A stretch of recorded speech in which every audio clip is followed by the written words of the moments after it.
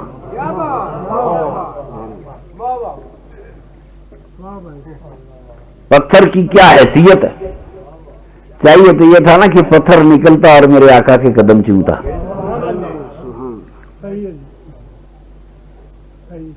کبھی کہتے جنت سے آیا.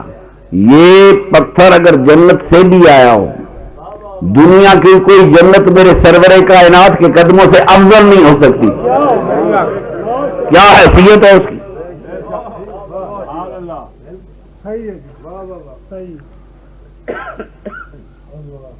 دراصل اپنی محبوب کی ہر ادا پسند ہے.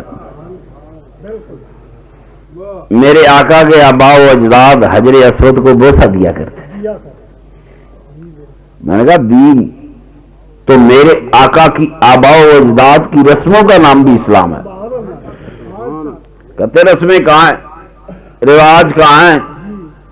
میرے آقا نے اس لیے بوسہ دیا کہ یہاں ان کے آباء و اجداد بوسے دیتے تھے. یہ عربوں کی رسم تھی, لیکن ہم تو نہیں جانتے. لیکن ممکن ہے ظاہر اس حجر اسود کو میرے آقا کے والد ماجد, میرے آقا نے باپ کو نہیں دیکھا, میرے آقا کے والد ماجد نے اس پتھر کو بوسہ دیا ہوگا, والدہ ماجدہ نے بوسہ دیا ہوگا, دادے نے بوسہ دیا ہوگا, پردادے نے بوسہ دیا ہوگا.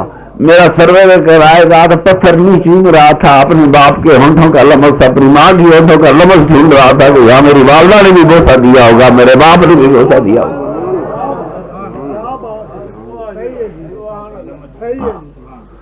کبھی والدہ نے سیدہ آمنہ نے بوسہ دیا ہوگا, کہیں سید عبداللہ نے بوسہ دیا ہوگا, جن کی پاک صلبوں سے پاک جسموں میں آنے والے کہیں تیری نسل پاک میں ہے بچہ بچہ نور کا, اوپر سے ہی نور کا ہے. یہ نہیں تیرے آباء و اجداد بھی نور کے, تیری اولاد بھی نور کی.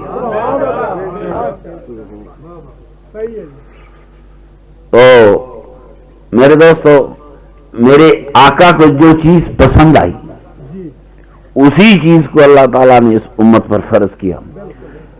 حج میرے سرور کائنات کے آباء و اجداد کا عرس تھا, رسم تھی, عبادت تھی عربوں کی. اللہ تعالیٰ نے من و عن لے لی, من و عن لے لی میرے اللہ کریم نے. کوئی کمی نہیں کی, کوئی بیشی نہیں کی. دیکھو میرے سونیوں, ہم ان کو کتنا کافر کہیں. آج تلبیہ پڑھتے ہیں اللہم لبیک, ساتھ کر لبیک لا شریک لک لبیک. یہ بات میرے آقا کے آباء اجداد بھی کہتے تھے. یہ وہی تلبیہ ہے. یہ کعبے کے سامنے کھڑا ہو, آواز دے رہا ہو, میں حاضر ہوں, لا شریک لک لبیک, خدا تیرا کوئی شریک نہیں. کہتے مولوی جی کفر دی مور لگائیں گے. اس سے بڑی توحید کیا ہوگی؟ لا شریک لک لبیک, کوئی تیرا شریک نہیں. یہ عربی کہتا. میرے آقا سے اللہ کی محبت کے یہ عالم ہے کہ میرے آقا نے جو جو پسند کی اپنے آباؤ اجداد کی تہذیب میں سے جو پسند کیا وہ سارے کا سارا دین پکڑ کر اسلام میں داخل ہو گئے. میرے آقا نے 5 عمرے کی اور 5 عمرے اس وقت کیے جب خدا کی طرف سے حکم ہی کوئی نہیں تھا. پھر کوئی منافق بورڈ لائے گا شریعت خدا کی ہے, شریعت میرے مصطفیٰ کی ہے.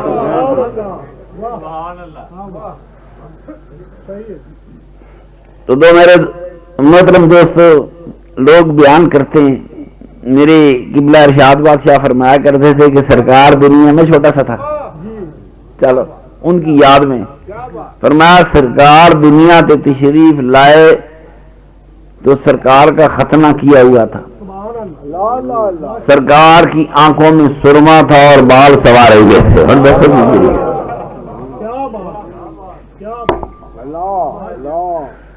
کوئی بچہ ایسے نہیں آتا, میں انہی کی بات کر رہا ہوں. فرما آئے تو آپ نے دنیا میں آنے کے فوراً بعد سجدہ کیا اور